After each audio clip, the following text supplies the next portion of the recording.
Assalamualaikum warahmatullahi wabarakatuh. Sekarang saya akan buat video untuk menunaikan tugas taruh tadris dengan materi yang akan saya sampaikan itu adalah kedudukan bahasa Arab dan paradigma pembelajaran bahasa Arab. Bismillahirrahmanirrahim. Assalamualaikum warahmatullahi wabarakatuh. Kedudukan saya akan memberikan secara singkat poin-poinnya saja biar videonya lebih cepat. Yang pertama, kedudukan bahasa Arab dalam Al-Quran disebutkan dalam 11 surat dan dengan 11 ayat yang berbeda.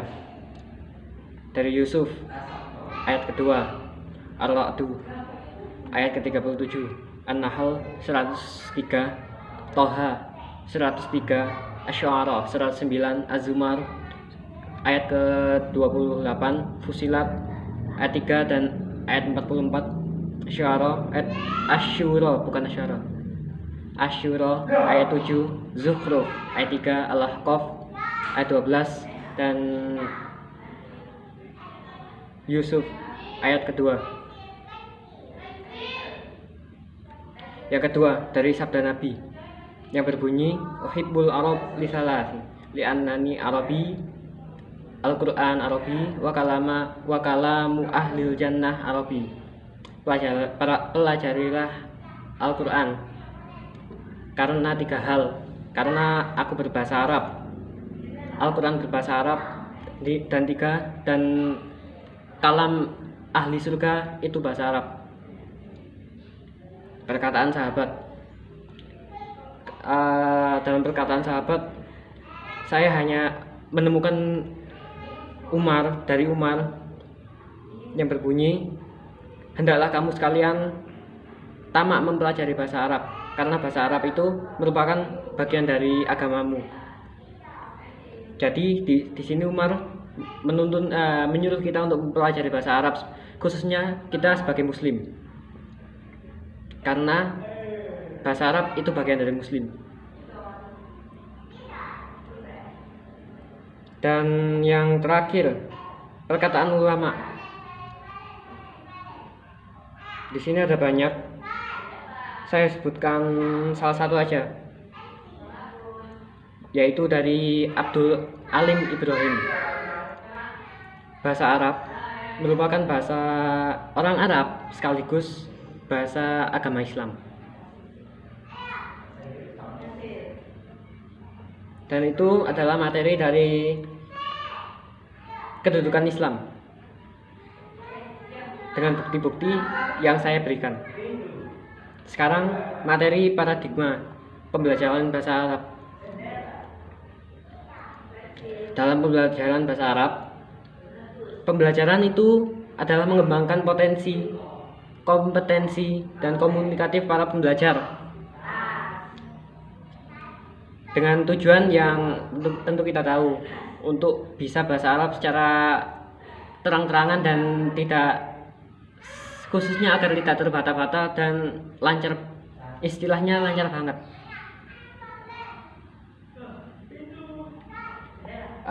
Saya kutip dari Syafi'i Imam, pembelajaran bahasa tahun 1997. Materi yang terdapat dalam pembelajaran bahasa adalah materi berupa teks,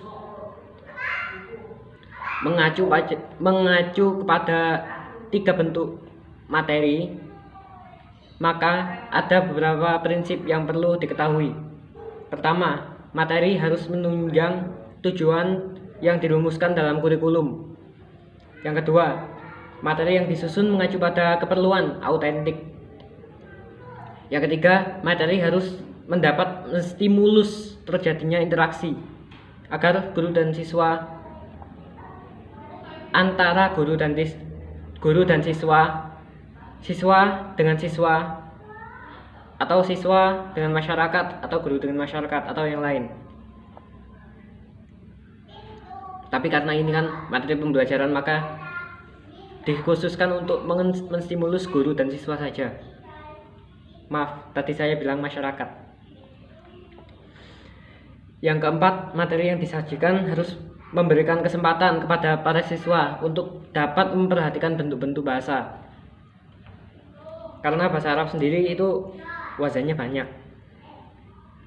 Jadi kalau kita salah ngomong, kalau kita salah posisi huruf atau salah sorofnya atau dalam hal syakalnya salah, maka artinya bakal beda.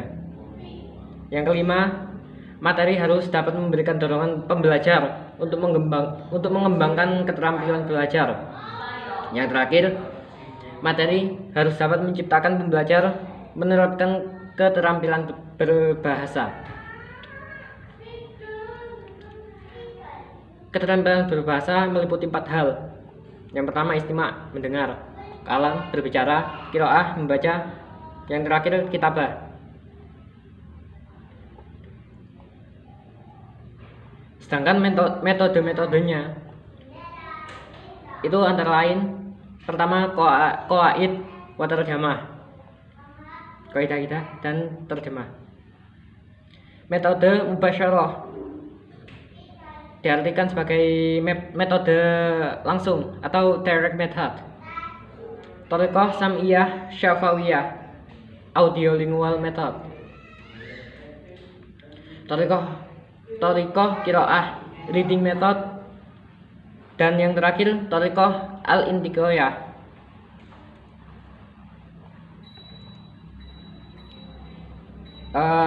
Yang terakhir ada faktor penggerak berbahasa. Kalau saya lihat di materi teman-teman itu banyak yang mengambil dari Richard, tapi saya ingin berbeda. Jadi saya mengambil sumber dari McDonald. Jangan diartiin sebagai McDonald tempat jual makanan, enggak, ini orang lain. Dari McDonald ada elemen penting dalam penggerak berbahasa. Ini dikutip dari buku Sardiman tahun 2004. Pertama, motivasi itu mengalami terjadinya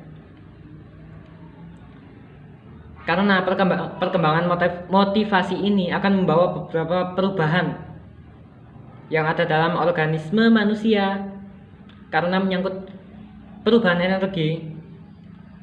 Jadi penampakannya akan menyangkut kepada kegiatan fisik. Kalau kita lagi pengen, maka bakal tampak kalau kita melakukannya. Yang kedua, motivasi tumbuh dengan ditandai dengan munculnya rasa, afeksi. Seseorang dalam memotivasi relevan dengan persoalan kejiwaan, afeksi dan emosi dapat menentukan tingkah laku manusia. Yang terakhir, motivasi akan dirangsang karena ada tujuan. Jadi motivasi dalam hal ini sebenarnya merupakan respon dari suatu aksi, yakni tujuan. Motivasi memang muncul dari dalam diri seseorang atau manusia, tetapi kemunculannya dapat dirangsang atau terdorong oleh faktor X, faktor dari luar. Dalam hal ini adalah tujuan. Tujuan ini akan menyangkut soal kebutuhan. Mungkin sekian dari saya. Sekian dari materi kedudukan dan paradigma yang telah saya kerjakan. Wassalamualaikum warahmatullahi wabarakatuh.